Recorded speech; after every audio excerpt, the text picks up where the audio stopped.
Halo pecinta manhwa dimanapun kalian berada, kali ini Mimin akan melanjutkan cerita sang raja tentara bayaran yang kembali ke masa lalu sebelum kehancuran keluarganya dan memiliki kesempatan mencegah sekaligus untuk membalas dendam.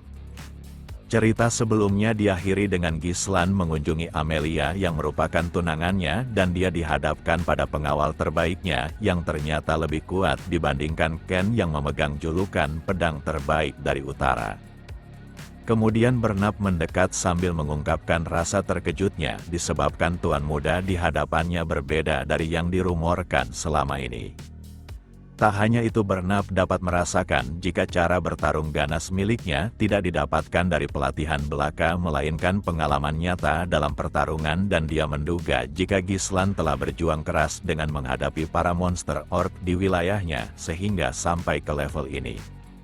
Sekarang dia sudah tidak memiliki senjata dan Bernap sangat menyayangkan jika Gislan tidaklah lemah dan hanya salah memilih lawan sepertinya. Hari ini akan menjadi akhir dari hidupnya, bahkan sebentar lagi kepalanya akan dia persembahkan untuk nonanya. Di sisi lain Gislan sudah menduga jika pertarungan ini takkan berjalan mudah dengan hanya mengadu teknik berpedang. Gaya serangan milik Bernap selalu mengarah kepada tusukan yang tepat secara instan menargetkan kepala sehingga mengacaukan perhitungan jarak dan waktu. Dalam pertarungan jarak dekat, maka teknik saja tidak akan cukup mengunggulinya disebabkan perbedaan ukuran serta kekuatan fisik di antara mereka berdua. Sejak awal Bernap adalah lawan yang terlalu berlebihan untuknya dalam kondisi tubuhnya saat ini, tapi Gislan takkan kalah. Dia tak punya banyak waktu dan harus mengumpulkan semua kartunya sebelum musuh di balik layar bertindak, dan pengalaman tempurnya di masa lalu akan memberikannya kemenangan mutlak. Lalu Gislan mulai menggunakan manipulasi mana yang berbentuk benang kepada lawannya. Benang itu melewati tubuh Bernap, tapi dia masih tak mengerti apa yang terjadi. Kemudian hal mengejutkan terjadi di mana benang itu mendapatkan pedang di belakangnya hingga menabrak kepalanya. Kini Gislan telah mendapatkan momentum yang sempurna untuk membalikkan keadaan dengan memanfaatkan ketidakseimbangan langkah lawannya. Dia pun segera melancarkan serangan lutut yang tepat mengarah kepada wajah Bernap. Wajah pengawal ini mulai terluka, tapi dia tak terlalu peduli pada luka itu, melainkan penasaran bagaimana bisa mana berubah menjadi benang. Di sisi lain, Amelia mulai panik dengan menyuruh pengawalnya segera menghindar. Alasan teriakan itu disebabkan Gislan yang sudah mendapatkan pedangnya bahkan bersiap untuk menebasnya. Lompatan ringan serta ayunan pedang memberikan Gislan tekanan pedang yang jauh lebih kuat dari sebelumnya. Bernap terlihat sangat kesulitan menangkis tebasan dengan bersikeras menjaga keseimbangannya. Meski begitu dia tetaplah unggul dalam otot sehingga berhasil mendorong Gislan sekaligus lolos dari kematiannya. Lalu Bernap meminta nonanya untuk segera pergi karena dia mungkin takkan bisa menjamin keselamatannya. Semua itu dikarenakan dia akan menggunakan kekuatan penuhnya untuk mengalahkan tuan muda di depannya. Saat mendengar ucapan itu Gislan menampakkan senyumannya karena tak sabar menghadapi lawan yang membuatnya terhibur. Tanpa membuang waktunya Amelia pun segera meninggalkan ruangan pertarungan itu. Dia benar-benar tak menyangka Gislan yang dikenal sampah berani mempermalukannya seperti ini, bahkan dia mengetahui informasi rahasia tentang serikat dagangnya. Amelia penasaran siapa sosok yang membantunya karena tak mungkin dia bisa mengetahuinya, dan rumor aneh tentang dirinya yang mengalahkan monster orc serta melindungi adiknya dari serangan pengkhianatan dan mengalahkan pewaris Slogus adalah sebuah kebenaran. Hanya saja Amelia masih belum bisa menerimanya karena Gislan yang dikenalnya benar-benar seperti sampah, dan bagaimana bisa dia menyembunyikan kekuatannya selama ini. Lalu Amelia makin marah karena dia sudah memanggil para penjaga, tapi tak ada yang datang.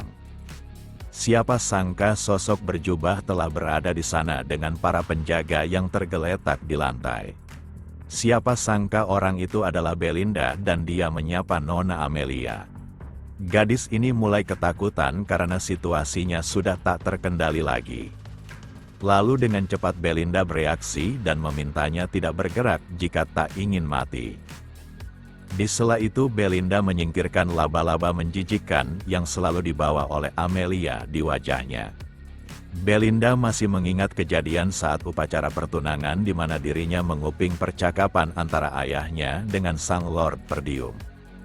Di mana saudaranya menaruh laba-laba yang menyeramkan di sekitar Amelia, tapi bukannya ketakutan, dia malah membesarkan mereka untuk membalas dendam. Belinda cukup terkesan akan hal itu menunjukkan jika Amelia bukanlah gadis biasa yang dapat dengan mudah tunduk begitu saja. Tapi jika dia membangkang maka Belinda akan membuat nasibnya seperti laba-laba yang diinjaknya. Sementara itu Bernab yang serius mengeluarkan luapan mana miliknya. Gislan dapat merasakan luapan mana yang pekat serta kekokohan dari seorang kesatria yang telah melewati banyak kerja keras. Bernab tak menyangka akan mendengar seseorang tuan muda yang terhormat menganggapnya lawan yang menghibur. Baginya ucapan itu terdengar seperti perkataan tentara bayaran rendahan, bukanlah seorang bangsawan. Kemudian Gislan tertawa karena orang yang tidak mengetahui tempatnya adalah Bernab yang hanya merupakan pengawal biasa tapi berani mengincar kepalanya. Maka dari itu dia akan menunjukkan jika keluarga bangsawan bukanlah lawan yang mudah dikalahkan, terkhusus dirinya yang akan menjadi penguasa mutlak terkuat di masa depan. Tanpa membuang waktunya lagi Bernab segera menyerang dengan tusukan yang mengincar kepala tapi berhasil ditepis oleh Gislan. Bernab berharap Gislan tidak mempermalukan kebangsawanannya dengan kalah begitu mudah melalui tusukan beruntunnya. Hujanan serangan yang dilancarkan oleh Bernab benar-benar sangat menakutkan, bahkan semuanya hanya ditujukan untuk mengincar titik vital yang instan menghabisi targetnya. Gislan terus dipukul mundur sembari menghindari tusukan berbahaya itu. Dia mengakui Bernab benar-benar lawan yang tangguh, tapi dia salah memilih tuannya. Maka dari itu Gislan akan menunjukkan bagaimana teknik berpedang mematikan yang sesungguhnya. Saat tusukan datang ke arahnya, maka Gislan membelokkan serangan Bernab dengan begitu cepat. Setelah membuat celah, maka dia akan mengubah lintasan serangan yang mengincar kepalanya. Akan tetapi Bernab masih melihat arah serangan sehingga dengan cepat menepisnya dengan kecepatan yang luar biasa. Bernab tak menyangka dirinya akan terpojok sejauh ini, tapi semuanya akan berakhir sekarang juga. Jarak pedang milik Gislan terlalu jauh untuk mengatasi ujung pedang Bernab yang sudah tepat di depan matanya. Namun Bernab dibuat tercengang akan keputusan yang diambil oleh lawannya. Di mana Gislan menyambut lintasan pedangnya dengan menjadikan bahunya sebagai tameng demi mengurangi dampak fatal. Lalu Gislan mengangkat kembali pedangnya hingga memukul mundur Bernab yang tidak berada di situasi baik.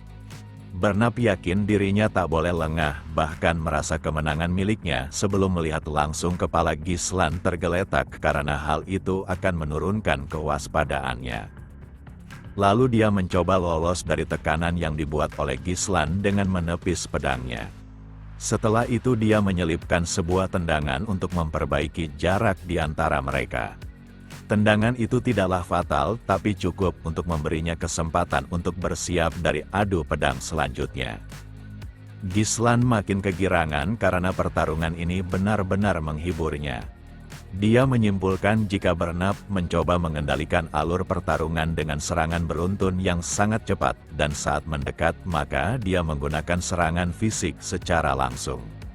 Dalam adu pedang tekanan serangan Bernab jauh lebih kuat saat bertabrakan disebabkan tubuh lemah miliknya.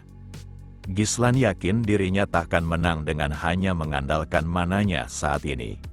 Namun Gislan merasa waktu bermainnya sudah cukup dan ini adalah batasan tubuh lemahnya saat ini. Hanya saja dirinya memiliki kartu tersembunyi di mana Gislan mempunyai teknik kultivasi mana yang unik dengan meledakkannya. Dalam waktu singkat dia bergerak cepat seperti bayangan menyambut kedatangan Bernab yang datang padanya. Pedang mereka pun tak punya pilihan selain bertabrakan dan Bernab telah kehilangan pedangnya. Hal ini sangat mengejutkan Bernab karena kekuatan fisik yang ditingkatkan oleh Mana berhasil mengalahkan miliknya dalam adu kekuatan. Tapi tetap saja dia tak mengerti bagaimana bisa seseorang bisa meningkatkan kekuatan mananya secara tiba-tiba.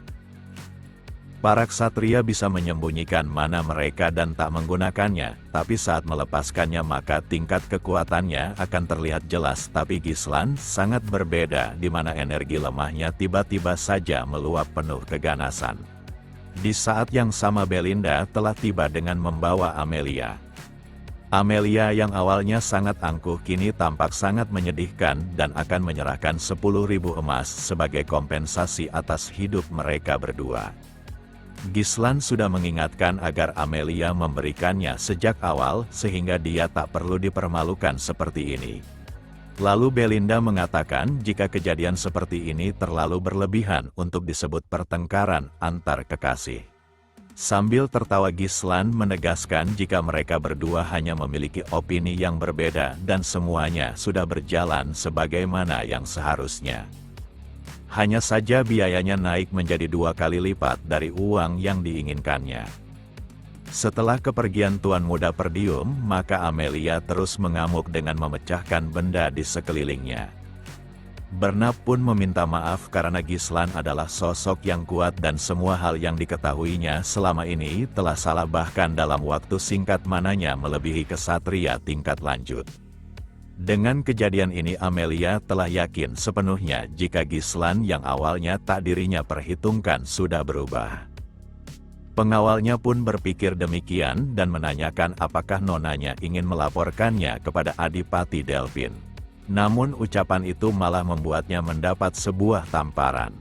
Amelia mengingatkan jika penguasa Delphin sangat menakutkan, dan jika dia mengetahui kejadian ini maka mereka berdua bisa ikut terseret dalam masalah. Alasan kenapa Amelia beraliansi dengan penguasa Delphin tanpa sepengetahuan ayahnya disebabkan kesepakatan rahasia yang akan mendukungnya dalam pemberontakan, dan sebagai gantinya Amelia akan memberi bantuan dalam menjatuhkan Perdium. Jika saudaranya mengetahui kesepakatan tersebut dan jika Gislan membocorkan terkait rahasia serikat pedagangnya, maka saudaranya pasti akan menghabisinya. Jadi langkah paling tepat adalah menghabisi Gislan sebelum dia membocorkan segalanya, sekaligus mengamankan tali yang bisa mengekang pergerakannya. Bernab mengerti dan berdasarkan hasil pertarungannya maka Gislan mengalami beberapa luka serta kondisi mana yang belum stabil setelah melepaskan kekuatan anehnya. Akan tetapi mereka juga tidak bisa menggunakan kesatrianya karena dapat meninggalkan jejak. Amelia sangat memahami hal itu dan saat ini dia membutuhkan kelompok yang sudah lama dipersiapkannya. Kelompok itu Wilket merupakan grup yang beranggotakan anak yatim piatu dengan bakat alami dalam misi pembunuhan. Maka dari itu Amelia meminta Bernab mengirim yang terbaik di antara mereka untuk memburu Gislan. Di sela itu Bernab terkesan akan nonanya yang memilih lokasi penyergapan, di mana terdapat jurang dengan jalanan sempit dari wilayah Rayvold ke Perdium dan sangat cocok untuk mengincar nyawa seseorang. Bernab akan menyiapkannya sebaik mungkin dan takkan mengecewakan nonanya. Amelia akan membuat Gislan menyesal karena telah memberinya penghinaan yang sangat memalukan. Sementara itu Gislan yang dalam perjalanan membaluti luka yang diterimanya dari pertarungan sebelumnya. Dikarenakan kedua orang di depannya tampak sangat khawatir, Gislan meminta mereka tidak tegang seperti itu. Baginya luka ini tidaklah masalah dan seorang kesatria sudah sewajarnya tergores dalam pertarungannya. 20.000 emas yang diterimanya dari Amelia sudah cukup menutupi kebutuhan dana untuk membangun ulang wilayahnya, sama halnya menghemat beberapa tahun. Dia berpikiran akan lebih baik jika menghabisi Amelia, tapi perang pasti akan terjadi dan Gislan tidak boleh mengambil keputusan ekstrim sebelum dia menjadi jauh lebih kuat.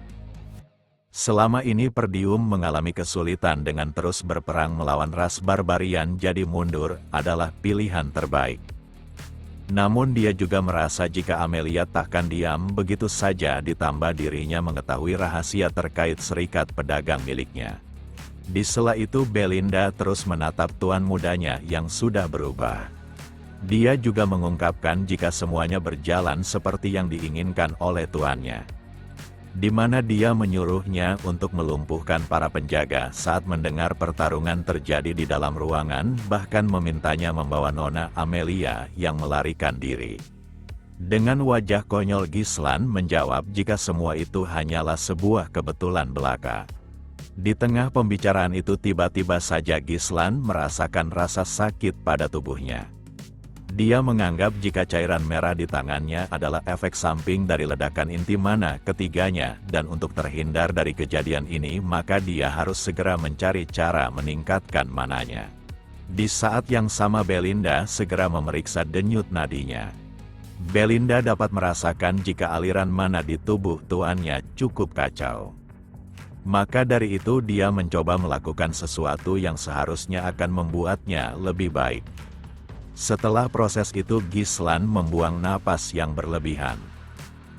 Dia cukup terkejut akan hasil yang dirasakannya di mana jalur mana yang terblokir di tubuhnya telah terbuka sedikit, dan metode ini takkan bisa dilakukan jika seseorang tidak memiliki pemahaman yang mendalam terhadap mana. Gislan mengetahui jika Belinda bukanlah pelayan biasa karena dibawa langsung oleh ibunya. Tapi tetap saja Gislan tidak mengetahui jati dirinya dan kenapa individu terampil mau bekerja sebagai kepala pelayan dengan mengasuh tuan muda yang dianggap tak berguna.